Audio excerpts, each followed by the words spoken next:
السلام عليكم متتبعي الكرام، اش اخباركم؟ لاباس عليكم؟ نتمنىكم تكونوا بخير وعلى خير. مرحبا بكم معايا فيديو جديد. كيف ما كتشاهدوا اليوم ان شاء الله بحول الله بغيت نشارك معكم هذا السيرو. قبل ما نشارك معكم ونقول لكم المعلومات اللي تفيدكم، بغيت نشكر بزاف بزاف بزاف اللي انضموا للقناه، وكنقول لهم مرحبا بكم، الف مرحبا. القناه بكم ان شاء الله بحول الله غادي تكبر، غير ما تنساونيش من لي لايك والبارطاج. غنحاول نشارك معكم كل حاجه كتتعلق بالادويه ولي ماسك. نقدر نشارك معكم حتى شي حاجه ديال الطبخ اللي لا. كنتمنى المحتوى هذا اللي غادي ندير معكم يعجبكم. اكيد اي حاجه بغيتوا شي سؤال على موانع الحمل، حتى هي ان شاء الله بحول الله غندير عليها فيديوهات. مره غنزل لكم شي حاجه. اي حاجه كتعلق بالفارماسي، بغيتوا اسئله ما عليكم الا تكتبوها ليا، وانا تحت الاشاره ديالكم غنجاوب على جميع الاسئله ان شاء الله بحول الله. اليوم ان شاء الله بحول الله كيف ما كتشوفوا معايا غادي نشارك معكم هذا السيرو هذا. سمحوا لي التصويره راه كتزعزع لحق شاده غير بورطابل بيدي، كيف ما قلت لكم في الفيديو السابق تهرست السيبوره. هاد السيرو هذا كان شي حويجات اللي ممكن اللي ضروري خاصنا يكونوا عندنا في الدار هكا احتياطيين، سيرتو اللي عندها الدراري الصغار. يعني في هذا الجو هذا دائما كيكون الرواح، النيف كيسيل، الكحبه، هاد العوامل كامله. فهاد السيرو هذا ممكن ناخذوه بلا استشاره ديال الطبيب، غير هو حاجه وحده ما كيتعطاش للدراري اللي قل من عامين. بالنسبه للسيرو هذا اللي كتشوفوا غيناتيول، بالنسبه للغوز راه ديال الدراري الصغار، بالنسبه للزرق راه ديال الكبار.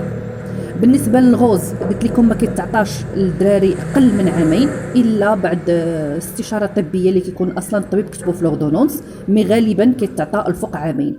ليش كيصلح هذا السيرو؟ هذا السيرو الكحبه اللي كتكون عامره، الكخاشه اللي كتكون فيها، اللي وخصوصا الدراري الصغار اللي ما كيقدروش يخويو واللي ما كيعرفوش يخرجوا داكشي اللي في صدرهم، فهاد السيرو هذا كيساعدهم بزاف. هاد السيرو هذا كيتخاد المده، يستحسن اننا حتى نكملوه. كناخذوه 2 مرات 3 مرات في النهار. الحاجه الوحيده اللي نقول لكم الا كانت هاد الكحبه هذه مصحوبه بالسخانه، فكناخذ كيف ما انا كنستعمل اغلبيه كنستعمل لولادي انا بروفين صراحه دغيا كينزل السخانه، ما 10 دقائق ربع ساعه كتنزل السخانه. حاجه وحده اللي نقول لكم الا كانت السخانه كطلع وتهبط، يعني ما كتهبطش واخا كتاخذوا ليها اي حاجه، اي خافض حراره كتاخذوه، فضروري خاصنا ناخذوا اونتيبيوتيك باش كيعاون اننا ديك السخانه تهبط وكيقوي المناعه ديالنا.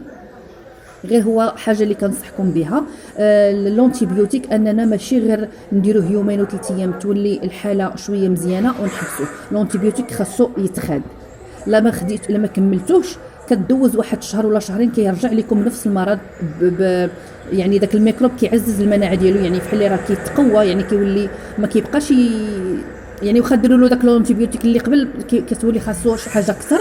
والصحه ديالنا ما يمكن ليناش نستعملوا لونتيبيوتيك قل من 6 شهور. 6 شهور خاصنا نديروا مره واحده لونتيبيوتيك، ما نكثروش على الجسم ديالنا لونتيبيوتيك. هادو بعض النصائح.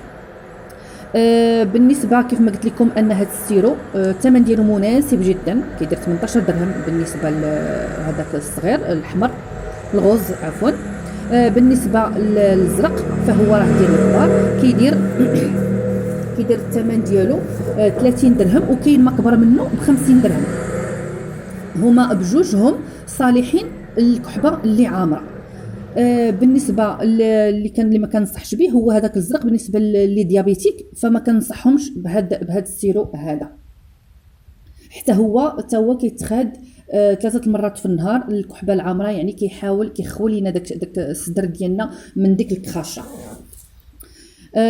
كنظن هذه جميع المعلومات اللي تقدروا تستافدوا منها بالنسبه لهذا السيرو هذا اللي شاركت معكم اليوم. حاجه واحده اللي بغيت ننصح الامهات هو ان ردوا البال، خصوصا بالنسبه في الليل، انها كتزاد شويه الكحبه مع كتسخن كيبدا الكحبه بزاف للدراري.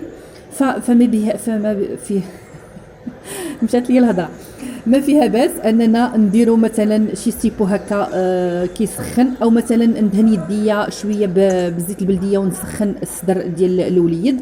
والحاجه الاهم هو اننا من الحوايج اننا ما نخفوهمش، ما نجيوش مباشره ونقطعوا. مثلا كنلبسوا 2 تريكوات او 3 شويه ونحيدوا، خصوصا هاد الاعراض ديال الروح كتكون في الدخله ديال البرد، ومنين كيبدا يسخن شويه الحال هنا منين كتجي. والكحبه الا ما داوتش خصوصا الدراري الصغار راه كتركب عليها حساسيه، كتولي حساسيه اللي كتبقى معاه غادا معاه ديما. وخصوصا الامهات اللي كنصحهم ردوا البال للولد اللي هو اصلا كيعرق، ادنى حركه مثلا غير كيتمشى كتلقاه هو كيعرق بوحدو. هذاك هو المشاكل الكبيره بالنسبه لهاد الدراري هادو. شنو انت مولفاه كتلبسي واحد القياس معين ديال الحوايج، ما نجيش مباشره ونحيدو. امتى كنحيدو منين كندوش ليه، كنقص ليه حاجه وحده واخا يكون الصهد. كتعرفوا الاجواء كتبدل، فهنا ردوا البال. اغلبيه الوليدات كيضربهم البرد في هاد لا بيريود. اما ملي كيكون البرد ديجا راه اصلا كاين البرد، راه حنا دائما مولفين على واحد النوعيه اللباس، دائما مكبطين، دائما ما فيها باس الا كان الوليد غادي خارج من الدار سخون ياخذ واحد الشريبه ديال الماء هكذا باش يتفادى. او مثلا في الترونسبور ضروري ياخذ واحد الشريبه ديال الماء قبل ما ينزل، كتعرفوا الترونسبور كيكون سخون. كنتمنى هاد النصائح عطيتها الامهات مع النصائح ديال هاد السيرو. كنتمنى هاد الفيديو يعجبكم. ما تنسونيش من الدعم ديالكم واللايكات والبارطاج. دمتم في رعايه الله، والى فيديو قادم بحول الله.